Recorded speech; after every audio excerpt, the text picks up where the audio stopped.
নমস্কার বন্ধুরা, welcome back to moody foodie. আমি আপনাদের সবার প্রিয় অনিন্দিতা। আজ আবারও আপনাদের সাথে একটি শরবতের রেসিপি শেয়ার করব।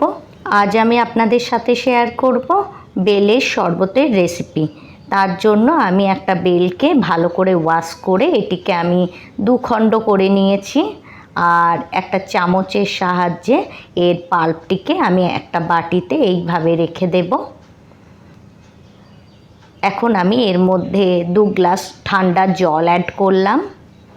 জলটি অ্যাড করার পর আবারও আমি এই বেলের পাল্পটিকে এর মধ্যে এইভাবে বের করে দিয়ে দেব। আর এই বেলের পাল্পটি বের করতে বেশি টাইম লাগে না, খুবই সহজেই একটা চামচের সাহায্যে এর বেলের এই পাল্পটি এইভাবে বেরিয়ে যায়। এখন আমি এর মধ্যে অ্যাড করব 1 টেবিল স্পুনের মতো চিনি। মিষ্টিটা আপনারা আপনাদের পছন্দ মতো রাখবেন।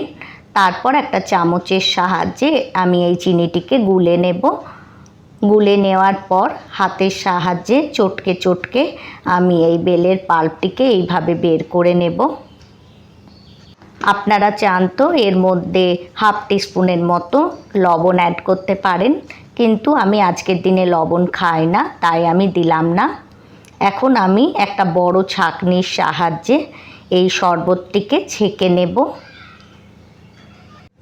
বন্ধুরা, ভিডিওটি ভালো লাগলে চ্যানেলটি সাবস্ক্রাইব করার অনুরোধ রইল।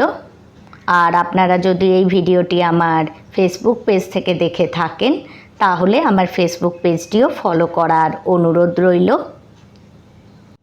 এই ধরনের আরও অনেক শরবতের রেসিপি আছে আমার চ্যানেলে, আমি লিংক ডেসক্রিপশন বক্সে দিয়ে দেব, আপনারা চেক করতে পারেন। শরবতটি ছাঁকার সময় এইভাবে দাবিয়ে দাবিয়ে দেব।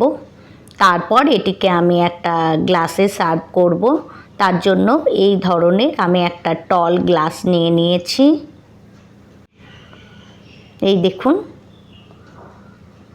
তো দেখুন কত সহজেই আমার তৈরি হয়ে গেল বেলের শরবতের রেসিপি। তো বন্ধুরা, আজকের জন্য এতটাই। Thanks for watching.